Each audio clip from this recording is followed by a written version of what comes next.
गांव के बीचों बीच एक पीपल का पेड़ था।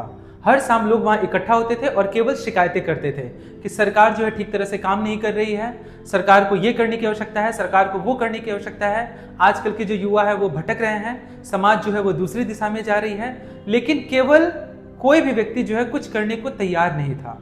तभी एक दिन उस गांव में एक अध्यापक आता है और वह देखता है कि तमाम जो बच्चे हैं वो क्या हो रहे हैं, वो खुले में पढ़ रहे हैं, कचरा जहाँ तहाँ फैला हुआ है। महिलाओं को बोलने के लिए जब उन्हें दिया जाता है तो उनको दबा दिया जाता है, बोलने नहीं दिया जाता है। तो इन सब चीज़ों को देख करके वो समाज को कहता है कि पहले समाज को बदलना होगा, तो पहले समाज को बदलने से पहले अपने सोच को बदलना होगा।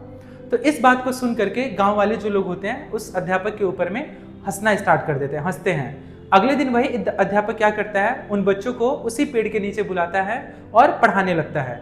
पढ़ाने के बाद जब बच्चे अपने घर जाते हैं तब वो अपने माता पिता को कहते हैं कि कचरा जो है फेंकना नहीं चाहिए, हमें उसे एक जगह इकट्ठा करके रखना चाहिए।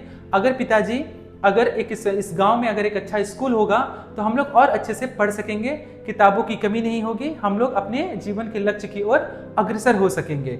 इस चीज़ को ध्यान दिया वहाँ के लोगों ने और देखा कि हाँ सच में ऐसा हमें करना चाहिए, कचरा नहीं फेंकना चाहिए। तो गांव के लोगों ने क्या किया, कचरा फेंकने की उचित व्यवस्था की, पैसा इकट्ठा करके वो उस गांव में क्या किया, स्कूल बनवाया और महिलाओं को बोलने के लिए पंचायत में उन्हें बोलने का हक दिलवाया। तो आखिर में हम लोगों ने क्या देखा कि जिस गांव में पहले लोग वो जो पीपल का जो पेड़ था एक शिकायत का अड्डा बन चुका था, अब वह एक समाधान का केंद्र बन चुका था। समाधान का केंद्र बन चुका था यानी कि लोग अब समाज के लिए सोचने लगे थे कि किस तरह से उनका विकास हो सके, किस तरह से चीज़ों को, नई चीज़ों को लागू करके समाज में एक परिवर्तन लाया जा सकता है। तो मेरा केवल यही कहना है इस छोटी सी कहानी के माध्यम से, वोट देना आपका अधिकार है। आप डिसाइड करें कि आप वोट किसके लिए दे रहे हैं। जाति पाति ऊंच नीच भेदभाव से ऊपर उठ करके वोट दीजिए। वोट आप अपने लिए दीजिए, अपने बच्चों के लिए दीजिए, अपने बच्चों के शिक्षा के लिए दीजिए, अपने बच्चों के रोजगार के लिए दीजिए, अपने हित के लिए वोट दीजिए, ना कि उन तमाम नेताओं के जुमलों के लिए वोट दीजिए कि जो झूठी वादों का ढकोसला बना करके बातों को रख करके तो चले जाते हैं, तमाम वादे करके चले जाते हैं, लेकिन वो किसी प्रकार का कोई चीज का कोई निष्कर्ष ही अंत में नहीं निकलता है।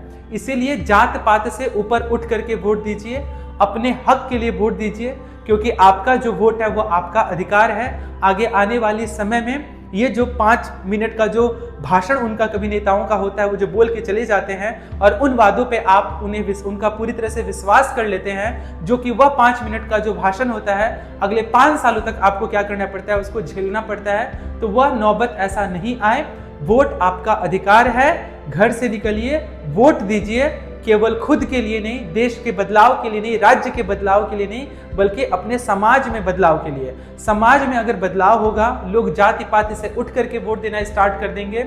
लोग अगर अपने हित को ध्यान में रखते हुए समाज के हित का अगर ध्यान भी रखेंगे तो इससे भी क्या होगा, समाज में एक परिवर्तन और बदलाव आ सकता है। इसीलिए मैं अंत में यही कहूंगा कि आपका वोट है, आपका अधिकार है, आप वोट दीजिए और घर से बाहर निकलिए और जो भी चुनाव आगे आने वाले समय में होने वाला है उसमें निष्पक्ष रूप से आप अपनी सोच और समझदारी के बलबूते पे वोट दीजिए, ताकि आगे आने वाला जो समय है, आगे आने वाला जो राज्य सरकार में या फिर केंद्र सरकार में जिसकी भी सरकार बनने वाली है, वह सरकार जो है ठीक तरह से काम कर सके। क्योंकि जनता ही जनार्दन है, जनता ही क्या है, राजा है।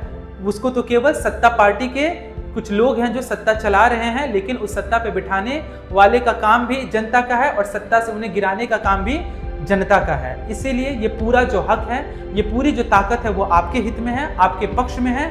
इसीलिए कम से कम वोट दीजिए और वोट केवल जाति पाति ऊंच नीच और पक्षपात को देख करके, झूठे वादे को अपना मान करके आप वोट न दें, बल्कि अपने हक के लिए वोट दें। क्योंकि वोट जो है वो आपका एक वोट है, वो आपका ही पूरी तरह से क्या है, अधिकार है।